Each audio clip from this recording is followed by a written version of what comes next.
Shalom kakak, om, tante, opa, oma. Dalam program live ini, kita akan belajar Alkitab lebih dalam lagi dengan menggunakan bahasa yang lebih santai. Semua bisa bertanya lewat kolom komentar. Dan jika ada yang ingin butuh bantuan doanya, juga bisa dituliskan di kolom komentar yang ada di bawah ini, mau yang ada di YouTube maupun yang ada di Facebook. Juga mohon dukungannya dengan like, subscribe, dan tekan tanda loncengnya. Jika ada yang ingin mendukung lewat dana, bisa disebarkan lewat nomor rekening yang tersedia di kolom deskripsi. Dan lebih dari segalanya, dukungan doanya ya, agar program ini bisa menjadi berkat bagi banyak orang dan akhirnya menyenangkan hati Tuhan. Oh iya, acara ini akan menemani kita semua di setiap malamnya ya. Selamat mengikuti, Tuhan Yesus memberkati. Tuhan, ini tugas kami.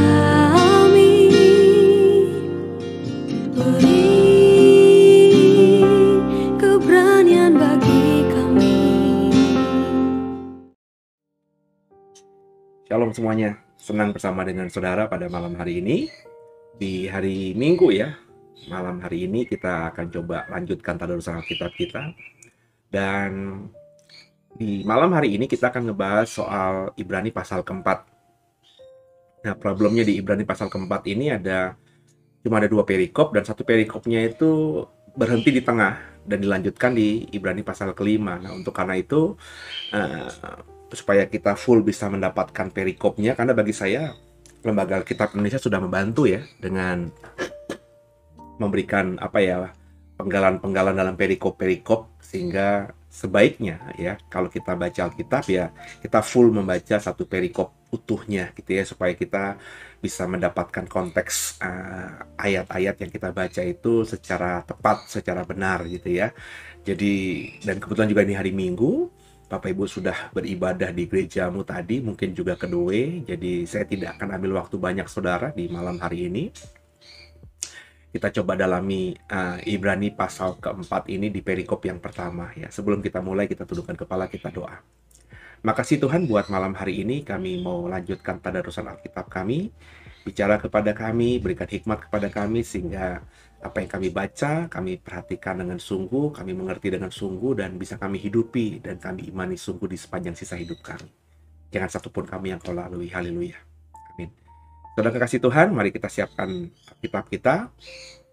Ibrani pasal yang keempat. Haleluya. Hanya Engkau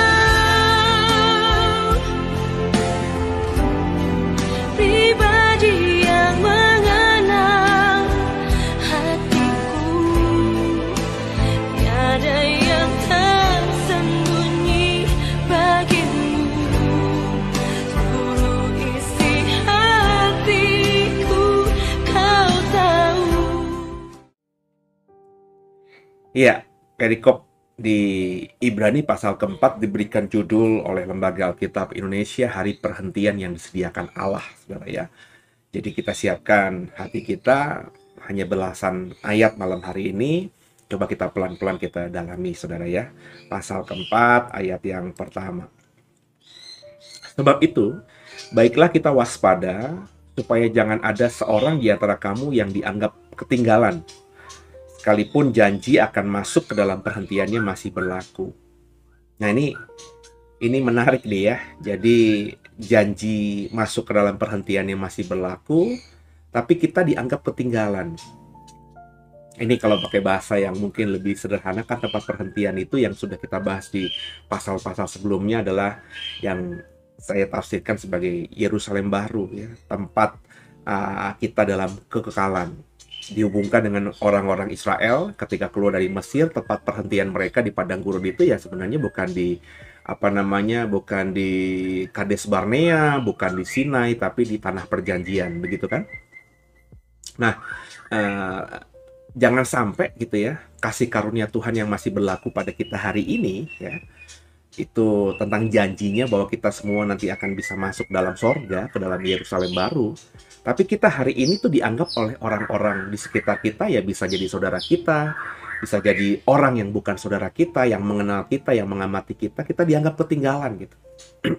Kita nggak dalam jalan yang benar gitu. Walaupun kita ada jalan yang benar, tapi kita ketinggalan di belakang. Gitu. Nah jangan sampai ya dianggap ketinggalan. Ya, makanya kita harus waspada. Sebab ya tadi saudara ya, nah, kalau kita ketinggalan di belakang, meskipun kita ada dalam jalan yang benar dan kita masih memperoleh janji itu, tapi kalau ketika masa itu tiba dan kita masih jauh di belakang, ya kita nggak akan bisa sampai juga ke tempat perhentian itu karena kita belum tepat, belum sampai. Makanya di dalam perjalanan Israel di padang gurun juga mereka bergerombol gitu kan ya, berjalan bersama-sama, beriringan. Nggak ada orang yang ketinggalan jauh di belakang. Semua saling tolong menolong ya, keluarga dengan keluarga lainnya supaya ya masih berjalan dalam satu area. Ya. Itu mungkin juga yang salah satu ya yang akhirnya menyebabkan banyak orang-orang yang tua-tua itu mati di padang gurun karena pertama kedegilan hati mereka juga, ya juga mungkin mereka lama ya. Bukan berarti Tuhan menghukum orang yang tua, tapi mereka yang tua itu kebanyakan merasa nyaman di Mesir, tidak siap menghadapi padang gurun. Ya, mereka tua di sana mungkin sudah dilayani hidupnya oleh anak-anak mereka. Tiba-tiba di padang gurun yang susah seperti itu, ya jalan terus ya, nggak ada tempat untuk bermalam dan lain sebagainya. Mungkin mereka bersungut-sungut dan mereka akhirnya mati di sana. Tapi ketika generasi beberapa tahun menjelang mereka sampai ke tanah perjanjian, ya mereka kan orang-orang yang di bawah usia 40 tahun semuanya, yang ritme jalannya ya kalau kita gerak jalan tuh bisa seirama, senada, ya. Nah inilah yang diinginkan oleh Tuhan ya. Makanya penulis Ibrani menuliskannya waspada supaya jangan di antara kamu dianggap ketinggalan. Bisa jadi ketinggalan, bisa juga tidak ketinggalan, tapi dianggap ketinggalan, dianggap lalai, dianggap santai, dianggap tidak sungguh-sungguh, dianggap tidak serius, dianggap tidak benar-benar menjalankan firman Tuhan. Ya santai saja, orang Kristen mungkin kategori ini orang Kristen yang dianggap orang Kristen KTP gitu. Jangan sampai kita begitu. Kristen tapi nggak hidup sungguh-sungguh, Kristen tapi tidak dalam pertobatan, Kristen tapi tidak benar-benar menerapkan firman Tuhan, tidak menjalankan firman Tuhan, Kristen tapi tidak punya kasih, Kristen tapi tidak mendoakan, Kristen tapi tidak mengampuni. Jangan sampai kita kayak gitu maksudnya. Waspada ya. Ayat 2. Karena kepada kita diberitakan juga kabar kesukaan sama seperti kepada mereka. Tapi firman pemberitaan itu tidak berguna bagi mereka karena tidak bertumbuh bersama-sama oleh iman dengan mereka yang mendengarkannya. Nah ini ya. Jadi kenapa kita nggak boleh dianggap ketinggalan? Ya.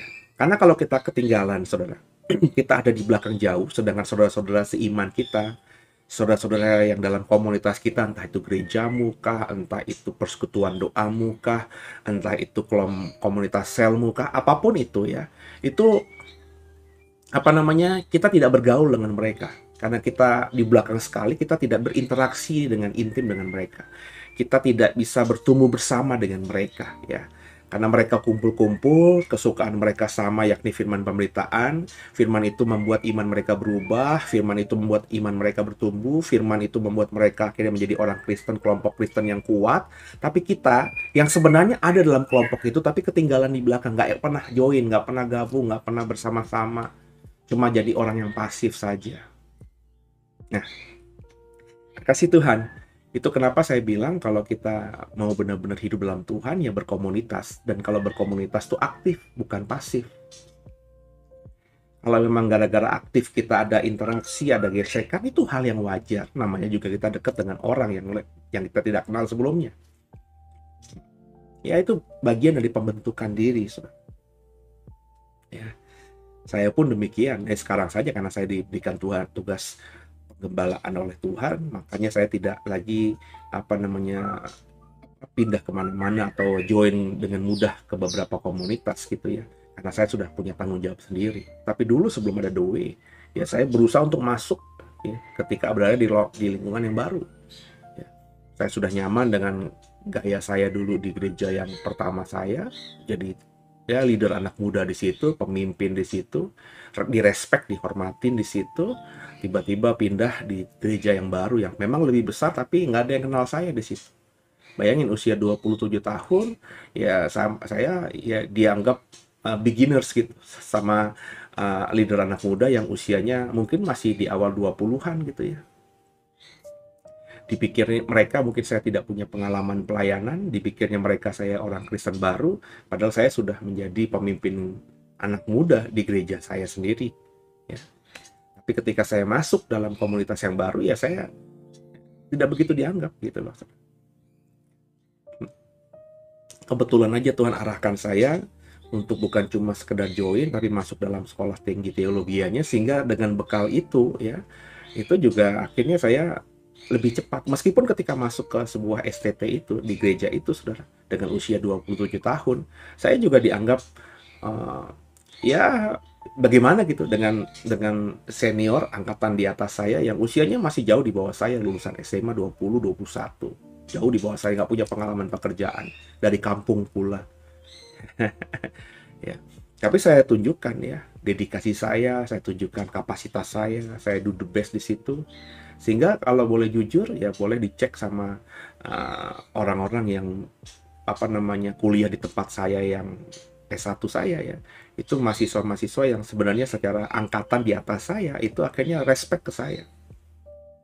Karena saya bukan menjauhi, bukan inklusif, tapi saya berusaha untuk join ya. Saya satu-satunya mahasiswa angkatan yang baru ya, yang berani ambil kelas angkatan mereka. Jadi saya ambil kelas pagi, sedangkan saya kelas malam ya.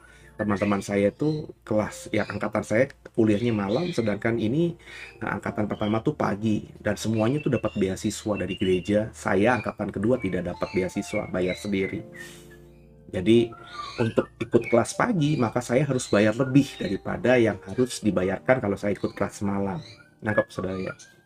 Jadi saya minta izin kepada pengurus, boleh nggak saya ambil kelas pagi? Syaratnya pokoknya nilai harus bagus, IP-nya harus nanti kalau akhir semester standarnya sekian. Kalau bisa dipertahankan silahkan ikut ambil pagi dengan maksimal ambil mata kuliah berapa gitu. Singkat saya 24 saat itu. Teman-teman saya dapat jasa cuma 20, kalau nggak salah 18 atau 20 yang kelas malam. Saya bisa ambil 24 karena saya merasa saya sudah 27 tahun. Saya nggak muda lagi. Saya harus mengejar lebih cepat daripada teman-teman yang usianya di bawah saya. Dan harus lebih cepat juga ya. Karena saya nggak mau nanti saya sama dengan mahasiswa angkatan saya yang lebih senior yang usianya 50, 40 gitu ya. Karena saya merasa masih muda, saya harus tunjukkan jalannya lebih cepat. Maka saya pikir oke lah, saya beriman saja saya bisa bayar kelas pagi juga, nambah beberapa SKS. Tapi saya masuk dalam komunitas yang baru. Ketika saya masuk ya mereka semuanya siapa nih? Mereka sudah setahun lebih kuliah, 1,5 tahun kuliah kalau tidak salah ya. Terus tiba-tiba ada muncul satu sosok baru, saya dalam hal ini. Yang mereka tahu akhirnya saya mahasiswa angkatan baru yang kuliah malam tapi pagi ambil juga. Awalnya mereka ngapain lo ngambil pagi juga? Tapi ketika saya sharing dan mereka tahu juga latar belakang saya pernah kuliah di sekuler, mereka ngerti, wah ini orang apa mungkin ya di hati mereka ya luar biasa nih ya. Dia ngambil kelas malam dan juga ambil pagi juga. Untuk apa namanya ya akselerasi percepatan. Dan saya tunjukkan nilai saya bahkan jauh di atas rata-rata mereka di kelas pagi itu di angkatan di atas, sehingga saya akhirnya bisa lulus dengan bersama-sama mereka angkatan pertama, sedangkan teman-teman angkatan saya baru lulus tahun 2 tahun berikutnya ya. Jadi apa namanya nggak boleh ketinggalan gitu maksud saya. Harus jadi orang Kristen yang berani paling nggak jalan di depan, kalau tidak cukup kuat untuk berjalan paling depan, paling tidak ke dalam lingkungan rombongan besar itu, jangan keteteran. Nah, sebentar di Mandalika ada balapan motor ya, World Bike ya. Nanti tahun depan di bulan Maret kalau tidak salah ada Grand Prix-nya ya, bukan Superbike, kalau Superbike nanti sebentar lagi beberapa hari lagi, tapi Grand Prix-nya ya, balapan motor yang paling hebatnya itu di tahun depan. Bapak Ibu perhatikan ya, kalau sudah ketinggalan bagian belakang ya, di nomor paling belakang ya, di rombongan paling akhir itu nggak mungkin bisa sehebat apapun dia untuk bisa masuk ke nomor 1, nomor 2, nomor 3 karena sudah di belakang jauh dari beberapa rombongan. Jadi paling tidak untuk bisa menjaga asa supaya bisa dapat podium 1, 2, 3. Pembalap itu berusaha untuk berada, kalau memang awal nggak bisa langsung di depan, paling nggak berada di rombongan besar kedua itu. Ya, jangan sampai ada di rombongan ketiga, keempat, kelima, paling buncit, itu susah masuk. Bisa finish saja luar biasa, saudara ya. Jadi harus berada maksimal ada di rombongan besar yang pertama itu. Meskipun ada 1-2 pembalap yang di depan, ya biarkan saja, kita pokoknya ritme di sini ya, sambil menjaga jarak dengan yang paling depan jangan terlalu jauh, dan juga kita masih terus bersaing di dalam rombongan ini, sehingga ketika nanti waktunya ada satu masuk ke pit stop untuk ganti ban atau apalah gitu ya, nah kita bisa menyalip, dan ketika kita waktunya motor kita udah masih oke, kita di dalam beberapa putaran terakhir, 5 putaran terakhir, 5 lap terakhir kita geber sehingga kita bisa mendekati yang paling di depan. Nangkep maksud saya. Nah, jangan jadi orang Kristen Bapak Ibu yang dengar program saya ini, jangan jadi orang Kristen yang anggap ini biasa. Karena penulis Ibrani ini sudah mengatakan, waspada, jangan di antara kamu dianggap ketinggalan. Yang menganggap ketinggalan itu siapa? Bukan Tuhan, karena Tuhan masih memberikan kasih karunia-Nya kan. Tuhan masih memberikan janji, kita bisa masuk dalam tempat perhentiannya kan. Tapi kita dianggap ketinggalan oleh orang lain. Kok udah Kristen puluhan tahun masih gitu-gitu aja sih? Kok sudah Kristen bertahun-tahun tapi kok sikapnya belum berubah sih? Kok sudah menjadi Kristen tapi kok belum kelihatan pertobatannya sih? Jangan seperti itu, saudara.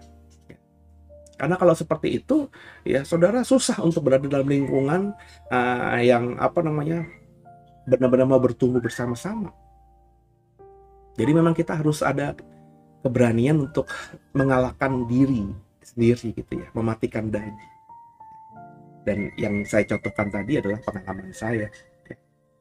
Saya berusaha tuh, akhirnya saya diterima oleh kelompok, bukan saja dihargai oleh teman-teman di angkatan saya karena dianggap saya ini kuliah pagi juga, malam juga, nilainya juga bagus, diskusinya juga oke.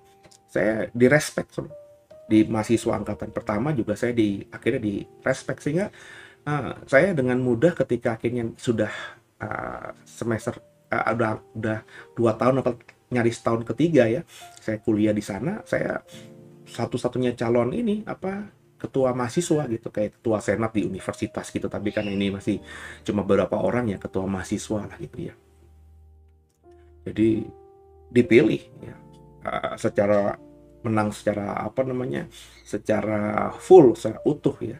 Ada beberapa teman yang coba bersaing juga, baik yang masih angkatan saya maupun angkatan yang pertama, mereka semua ketinggalan dalam pengumpulan nilai ya. Karena mahasiswa bisa memilih langsung gitu ya. Ya karena tadi ya, karena saya berusaha untuk maksimal ya. Saya bukan saja punya pengaruh di kalangan mahasiswa, tapi ketika berhubungan dengan gereja gitu ya, saya yang sebenarnya orang baru 1-2 tahun masuk dalam gereja itu sebagai aktivis gitu ya, tapi cepat dapat posisi ya. Saya masih ingat banget jadi ke Korwil gitu ya, koordinator wilayah anak muda ya, di wilayah barat, karena rumah saya di barat ya, di Jakarta Barat.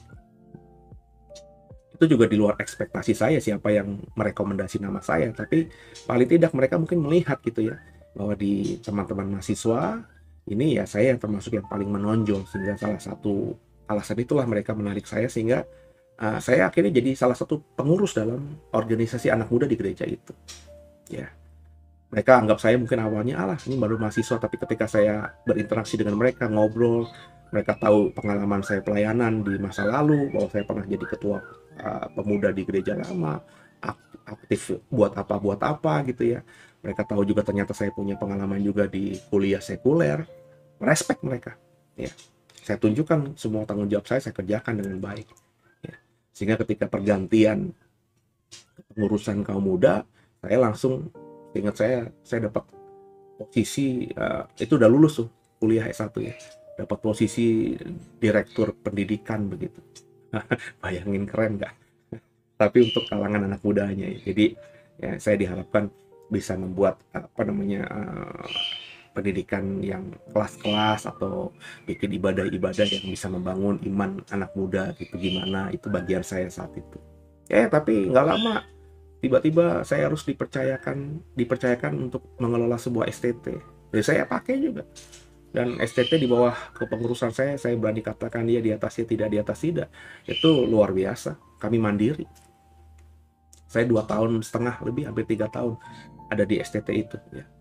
Saya kelola dengan baik, mahasiswanya banyak. Tapi ketika saya lepas ya tadi, ya, saya bukannya sombong atau gimana ya, mahasiswanya berkurang ya. Ketika saya pegang di tahun pertama, tahun kedua, itu mahasiswa yang saya bisa dapatkan tuh di atas angka 30-40 mahasiswa setiap angkatan. Dan untuk STT yang baru, ya belum punya nama besar gitu ya, itu sesuatu yang luar biasa untuk angkatan pertama. Ya, apalagi mahasiswa kami semuanya bayar, bukan beasiswa. Beberapa STT mungkin mahasiswanya bisa 60, bisa 100, tapi itu didapat beasiswa STT maupun beasiswa gereja atau sinode yang bekerja sama dengan STT tersebut. Jadi free mahasiswanya. Nah, di tempat kami yang saya kelola dulu mereka bayar. Nah, mereka banyak berani bayar dan bayarnya itu mahal ya. Lebih mahal daripada STT yang biasa lagi gitu ya.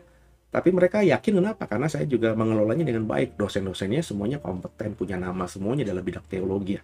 Sampai sekarang dengan dosen-dosen tersebut saya masih berhubungan, sehingga kalau saya calling mereka masih kenalin saya. Dan yang saya kelola sekarang di STT Sangkakala Salatiga kelas 2 itu dosen-dosennya dosen-dosen yang saya dulu punya relasi bagus dengan mereka ya. Jadi saya mengajak kita semua untuk jangan ketinggalan, mengingat kembali apa yang dikatakan oleh penulis Ibrani, jangan sampai kamu dianggap ketinggalan. Oke ya, ayat 3. Sebab kita yang beriman akan masuk ke tempat perhentian, seperti yang ia katakan. Sehingga aku bersumpah dalam murkaku, mereka takkan masuk ke tempat perhentianku. Ya. Sekalipun pekerjaannya sudah selesai sejak dunia dijadikan. Sebab tentang hari ke-7 pernah dikatakan dalam suatu nas, dan Allah berhenti pada hari ke-7 dari segala pekerjaannya.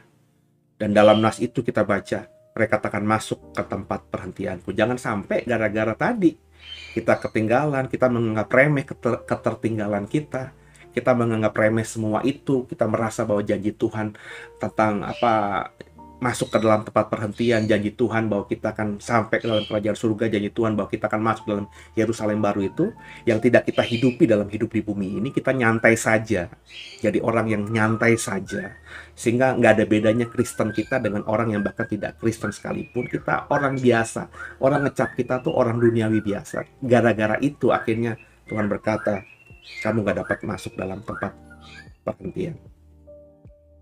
Bapak Ibu harus ingat, meskipun Tuhan berjanji sama kita, tapi tetap hak prerogatif ada di Dia. Janjinya itu terus berlaku bagi orang yang benar-benar berusaha dengan sungguh, menghidupi, merespon dengan baik kasih karunia yang sudah diberikannya kepada kita. Jadi jangan anggap remeh itu. Ketika Bapak Ibu anggap santai semua itu, anggap remeh semua itu, berpikir yang penting sudah dibaptis, ya sudah, jalani hidup ini. Di dunia cuma 70 tahun, aku masih punya waktu 30-40 tahun lagi, 50 tahun lagi.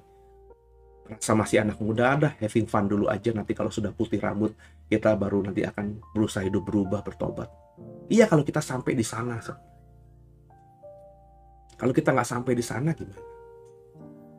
Ya, ada artis yang kemarin meninggal kecelakaan di jalan tol.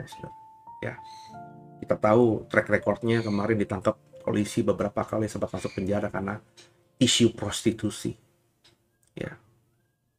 Ya, saya nggak tahu ya, apa namakah dia ketika menikah sudah hidup berubah atau belum.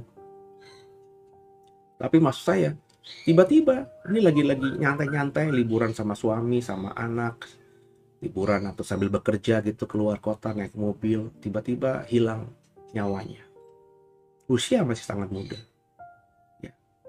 Semoga dia sudah tidak lagi terikat dengan pekerjaan atau sesuatu yang dianggap dijadikan isu sehingga dia diproses hukum, masuk ke penjara. Ya. Semoga dia sudah lepas dari itu. Kalau belum lepas, saudara coba bayangkan. Ya. Gak ada yang tahu umur manusia itu seperti apa dan sampai kapan. Maka jangan sampai ketinggalan. Jangan sampai nanti ketika waktunya Tuhan tiba buat kita masih jauh di belakang. Dan orang yang seperti ini, kita katakan, saya hanya mengutip, Tuhan bisa berkehendak nanti untuk tidak boleh masuk dalam tempat perhentian. Kenapa? Kasih karunia yang sudah diberikannya kepada orang tersebut tidak dikelola dengan bijaksana, tidak direspon dengan baik, dianggap remeh semua itu, dengan masih hidup seperti layaknya orang yang belum terima atau tidak mengenal kasih karunia. Karena jadi sudah jelas bahwa ada sejumlah orang akan masuk ke tempat perhentian itu, sedangkan mereka yang kepadanya lebih dahulu diberitakan kabar kesukaan itu tidak masuk karena ketidaktaatan mereka. Jadi ada orang yang memang akan masuk ke tempat perhentian itu, ya. Bahkan mereka akan masuk lebih dahulu daripada ya mereka ya. Karena yang lebih dahulu mengenal apa jalan kebenaran itu, tapi karena santainya mereka, ya mereka tidak masuk karena ketidaktaatan mereka. Sebenarnya kan kalau kita melihat siklus manusia itu kan luar biasa, saudara. Ya, ini memang analogi yang kurang pas begitu. Tapi yang saya mau katakan, menjaga ritme agar kita bisa terus ada di peak atau di puncak hidup kita itu susah, saudara. 5, 6 tahun, 10 tahun lalu, siapa yang tidak kenal Valentino Rossi? Ya, anak muda yang luar biasa yang sudah juara dunia motor Grand Prix ya, di usia sangat muda, dipertahankan bertahun-tahun, juara berkali-kali, ada selalu di dalam podium setiap ada Grand Prix motor ya, selalu juara 1, 2, 3, kalaupun sempat kelempar ya tidak jauh. Kalau nggak karena kecelakaan, pasti selalu berada di 5 besar, sehingga selalu juara dunia. Paling tidak, kalau tidak juara dunia di tahun tersebut, di posisinya di 2 atau di nomor 3. Sampai sekarang, dengan usia 40-an tahun, dia masih, maafkan saya, 30-an tahun lebih, hampir 40 ya, dia masih, main motor di level atas. Satu sisi dia masih bisa menjaga stylenya, atau gayanya, masih bisa bersaing. Ya, di level puncak motor Grand Prix.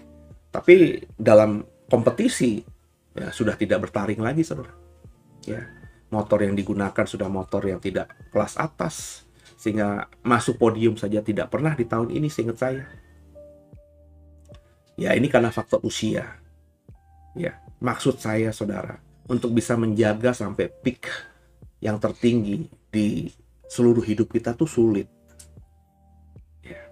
Nah, bagi saya ya kita harus benar-benar mensiasati itu, cerdik seperti ular. Ya. Ketika kita tidak bisa lagi dianggap yang hebat di bidang ini, kita harus cari substitusi, bekerja, fokus pada hal lain untuk yang terbaik di tempat ini. Dan ini prinsip hidup saya. Sehingga saya tuh merasa bahwa saya tetap berada dalam apa ya, dalam peak saya. Karena berusaha menciptakan. Ketika sudah jenuh di sini, saya merasa sudah tidak bisa lagi kembangkan diri saya. Padahal saya merasa saya masih punya umur, masih punya tenaga, masih punya pikiran yang bisa diolah lagi. Saya coba cari tantangan yang baru. Ya, ya, makanya program ini terus ada dalam channel kami. Ya, karena saya merasa ini masih tantangan dan saya berusaha untuk terus ada di peak ini. Ya, saya masih terus bikin program. Nanti di bulan November pertengahan, kalau tidak paling awal Desember, sudah ada program baru yang saya berikan, yang angle-nya berbeda. Kalau sekarang di Talk with Pasi ini kan program ini dibuat untuk orang yang sudah Kristen, supaya orang yang sudah Kristen itu punya kecintaan akan Alkitab, imannya bertumbuh. Ini bukan konsumsi buat orang yang tidak percaya. Ya, ya. Memang dalam channel YouTube The Warriors belum digarap ke situnya.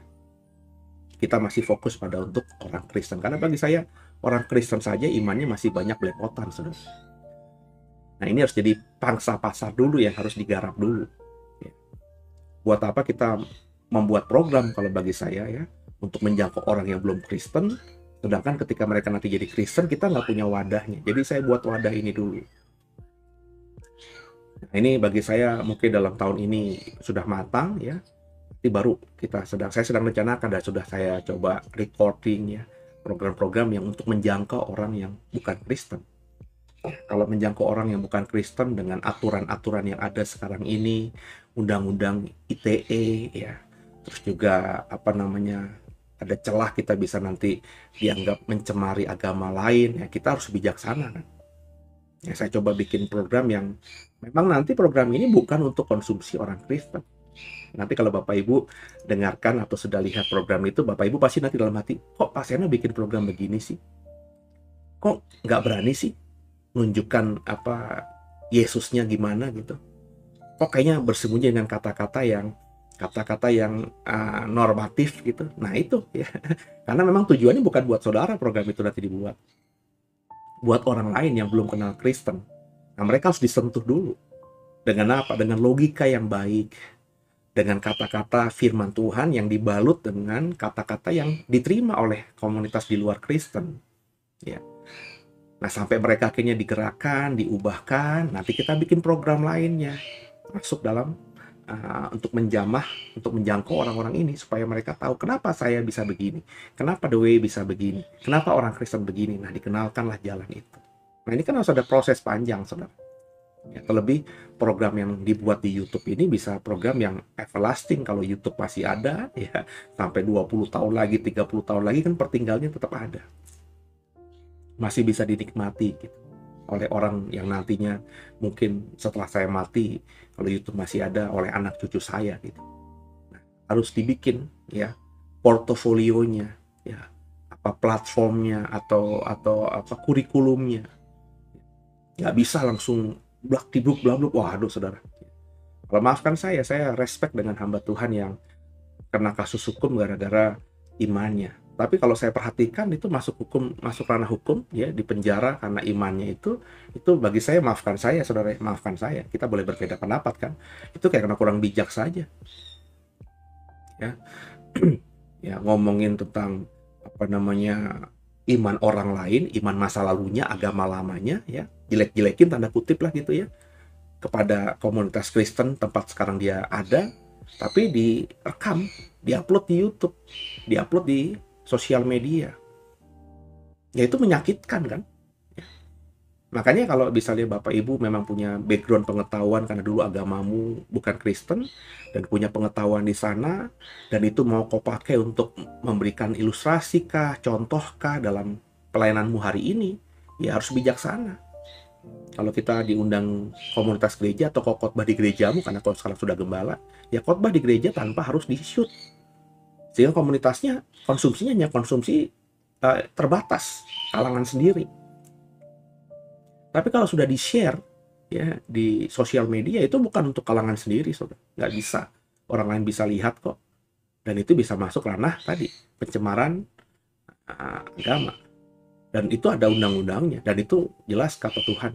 Kalau kita melanggar undang-undang ya berarti kita juga melanggar firman Tuhan, karena undang-undang dibuat oleh pemerintah dan pemerintah ada karena Tuhan.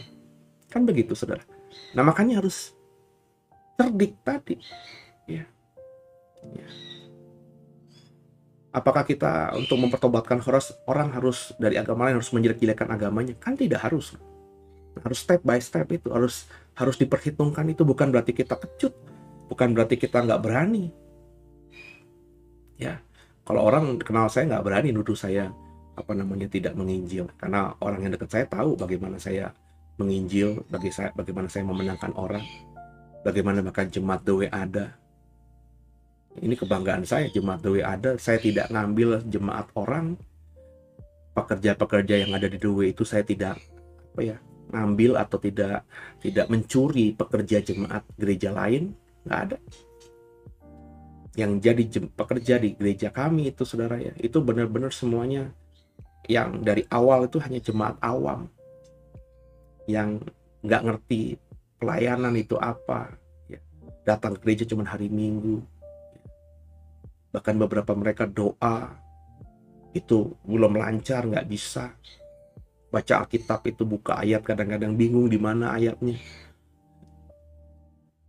Dan itu kenikmatan bagi saya ketika awal doa gitu ya, melihat bahwa semuanya ternyata memang mau bersama-sama bertumbuh. Dan sekarang saya sukacita 7 tahun ada yang saya lihat sudah khotbahnya oke, ya.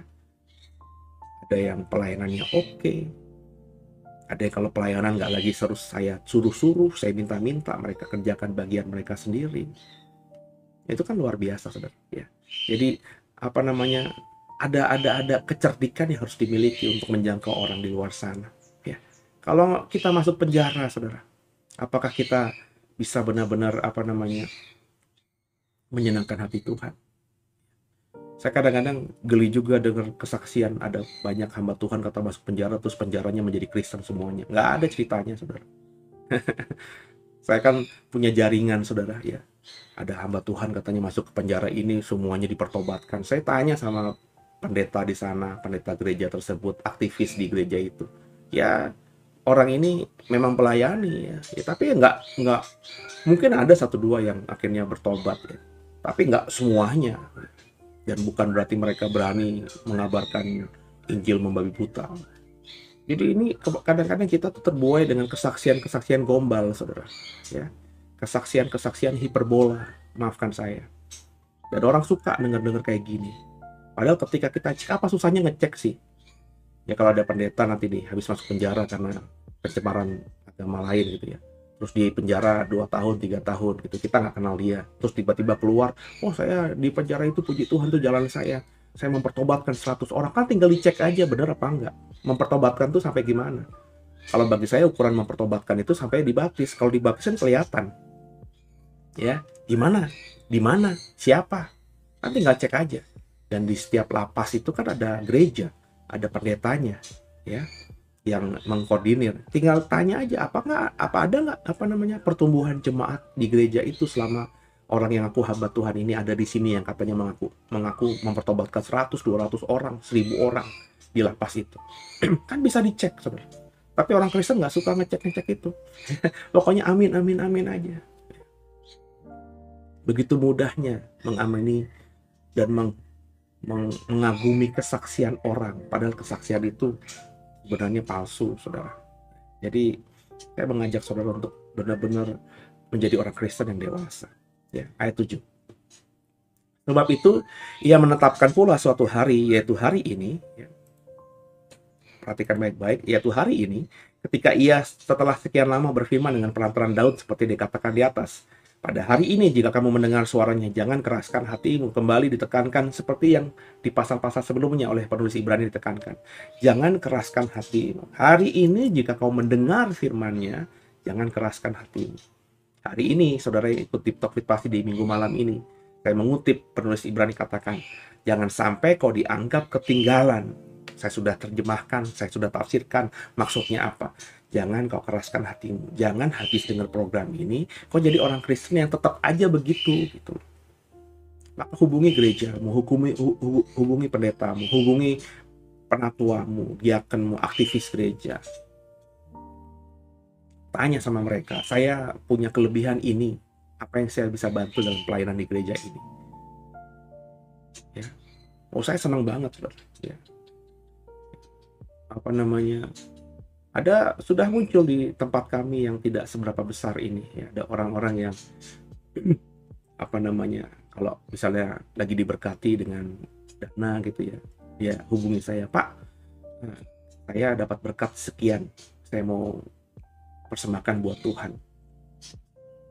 Apa Pak yang bisa saya lakukan untuk mendukung pelayanan Dwi? Itu saya senang sekali sebenarnya. Ya. Hingga akhirnya ada beberapa orang yang punya uang itu membantu mahasiswa kami yang memang butuh bayar, karena mereka pendeta-pendeta di pedalaman semuanya, yang kadang-kadang untuk hidup aja berat gitu ya. Kalau harus sekolah lagi kan harus bayar uang lagi. Mereka ada yang cover, meskipun nggak beasiswa 100% dan juga selama 4 tahun, 3 tahun, tapi paling tidak mereka memulai dengan apa yang mereka bisa. Ya, kemarin ya di atas ya tidak di atas tidak, ada seorang keluarga besar kami yang tinggal di luar kota hubungi saya, Pak, saya mau kasih asuransi Pak, ya, buat aktivis gereja dan kriterianya disebutkan begitu ya, untuk setahun, tapi Pak saya belum bisa kasih untuk selama-lamanya ya. Tapi paling tidak setahun ini tercover lah gitu ya, kalau ada yang butuh sesuatu dan asuransi bisa cover itu. Ini kan luar biasa ya. Dimulai dengan hal yang kecil, saudara. Saya tentu menyambut baik, saya tidak minta-minta kok, tiba-tiba dihubungi gitu ya, berarti kan ada gerakan hati ya. Lepas apapun motivasinya, ini bagi saya sesuatu yang baik, saudara, yang mesti dikerjakan oleh semua saudara. Mungkin saudara nggak punya uang, tapi saudara bilang, wah hari Sabtu ini selalu nganggur karena udah nggak kerja hari Sabtu di rumah juga ngapain gitu ya. Mungkin kalau Sabtu itu punya tenaga, coba hubungi gerejamu, Pak Pendeta, hari Sabtu itu saya nggak kerja, saya libur. Di rumah ya nggak ada yang dikerjakan, sungguh daripada saya bengang-bengong cuma main handphone doang, ngobrol ngalor ngidul nggak jelas. Hari Sabtu biasanya ada kegiatan apa di gereja Pak? Bisa nggak saya melayani? Entah apalah, mungkin beres-beres buat hari Minggu, mungkin bantu nyapu-nyapu, bersih-bersih gereja buat hari Minggu, sehingga kalau hari Minggu jemaat datang nanti udah bersih semuanya. Kalau memang ada kegiatan seperti itu atau tidak ada, boleh nggak saya melayani itu? Kan bisa, cuma tenaga. Bersihin gereja paling 2-3 jam kan? Kalau sendirian, kalau sama 2 tim ya paling sejam selesai, saudara. Memang gereja kita sebesar gereja katedral gitu ya, atau gereja Santo Petrus di Roma sana, atau Masjid Istiqlal, kan tidak, gereja kita kan tidak terlalu besar. Apalagi kalau sapu sudah ada, vacuum cleaner sudah ada, ya itu berapa lama sih nyedot debu, saudara.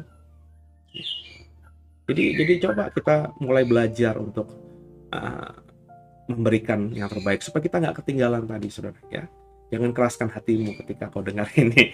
Saya cuma ngutip ya, nggak nambahin, nggak ngurangin. Ayat 8. Sebab andai kata Yosua telah membawa mereka masuk ke tempat perhentian, pasti Allah tidak akan berkata-kata kemudian tentang suatu hari lain. Jadi masih tersedia suatu hari perhentian, hari ke-7 bagi umat Allah. Jadi ternyata rupanya tanah perjanjian itu bukan hari perhentiannya orang Israel. Sebab kalau itu hari perhentiannya, hari ke-Sabat, hari ke-7, ya tentu Tuhan nggak akan bicara hari yang lainnya. Tapi faktanya di perjanjian baru ditekankan bahwa ada hari lain di mana kita berhenti. Apa itu? Ketika kita mati. Ketika kita akhirnya bisa masuk dalam kerajaan surga, di hidup yang baru, di langit yang baru, di bumi yang baru, Yerusalem baru. Jadi itulah tempat perhentian kita. Ya.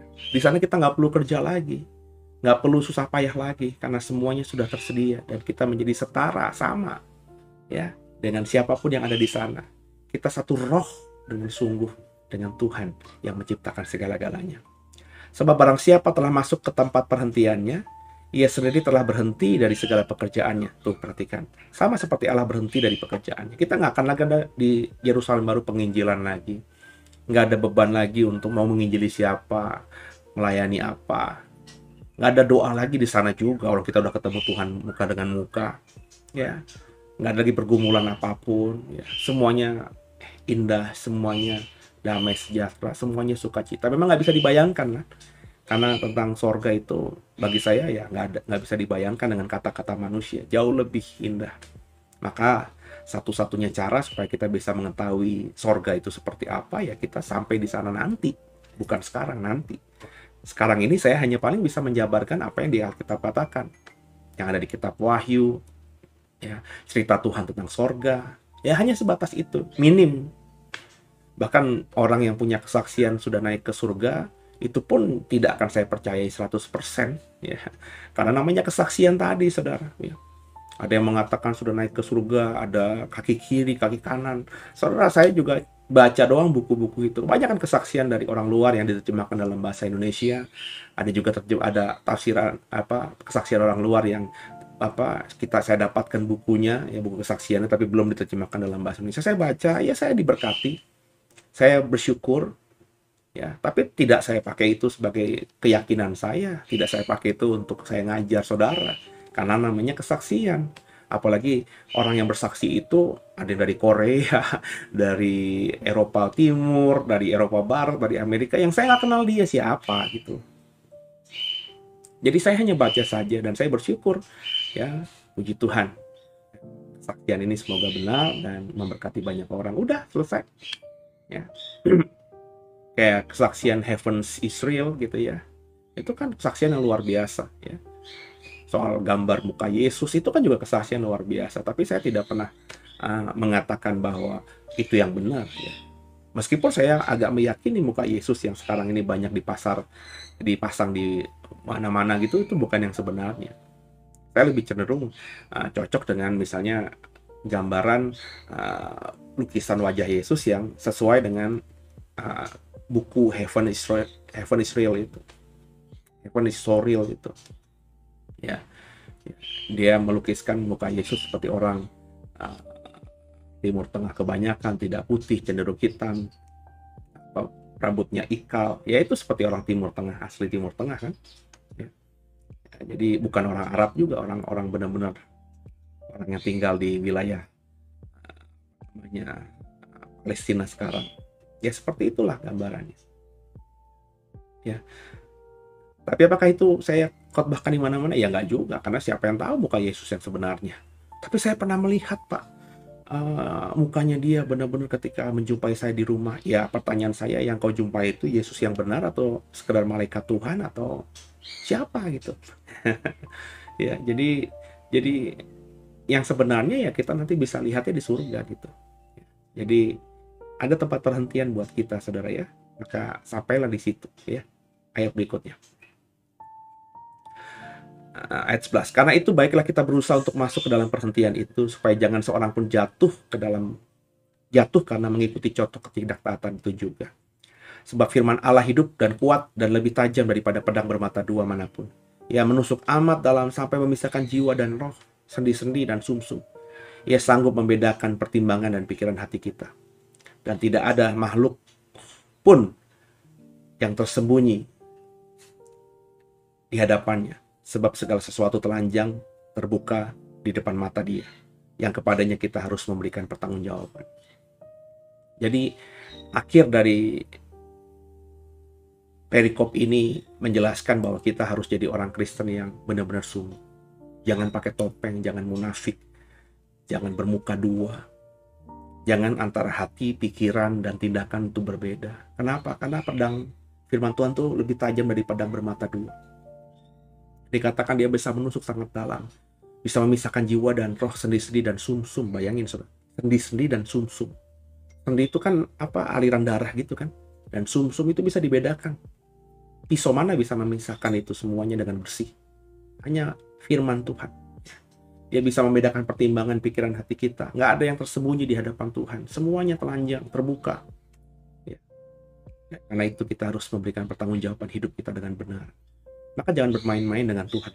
Jangan berpolitik sama Tuhan. Ketika kau berkata, ya Tuhan, aku percaya padamu, maka tunjukkan lewat sikap hidupmu, karaktermu, bahwa kau memang orang yang percaya kepadanya. Bukan dengan koar-koar, saudara. Kalau percaya kepada Tuhan, ketika kita hidup susah, ya hidupnya mengandalkan Tuhan saja. Kalau kita percaya sama Tuhan kan, bukan akhirnya kita tipu sana, tipu sini, minjem sana, minjem sini, berharap bantuan orang. menunjukkan belas kasihan kita yang kita bisa tunjukkan ke orang supaya orang berbelas kasih kepada kita. Jangan seperti itulah saudara. Kalau percaya sama Tuhan sungguh, ya Tuhan pasti pelihara hidup kita kan. Gimana caranya ya? Cobalah. Nah tentu jangan jadi orang yang percaya Tuhan, mengenalkan Tuhan dengan pasif, dengan diam saja. Ya kerja saudara. Kerja apapun itu. Orang yang kerja pasti akan diberkati Tuhan.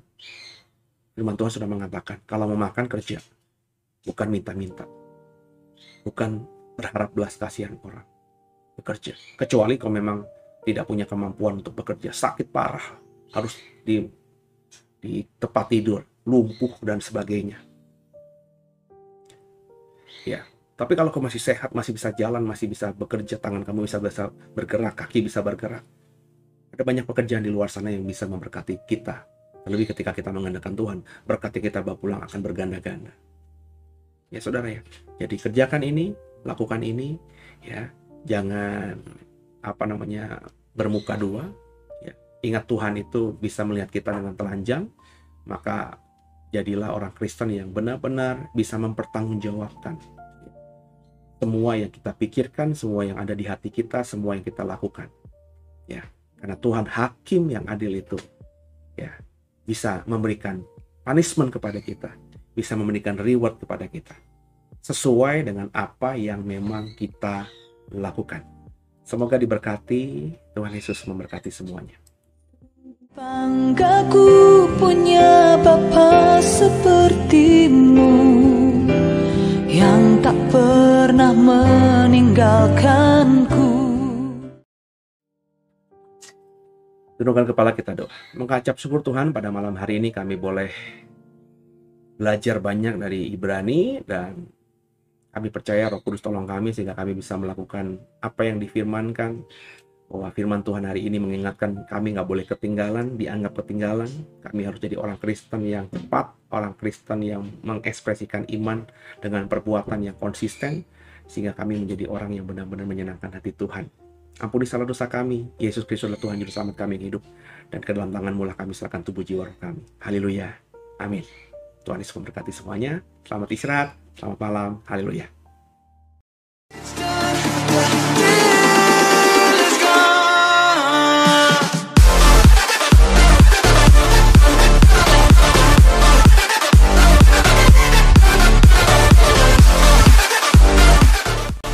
Bapak Ibu yang merasa diberkati dan ingin memberkati kami lebih lewat dana, dapat disalurkan melalui scan barcode berikut ini atau ditransfer melalui rekening yang ada di layar Bapak Ibu Saudara.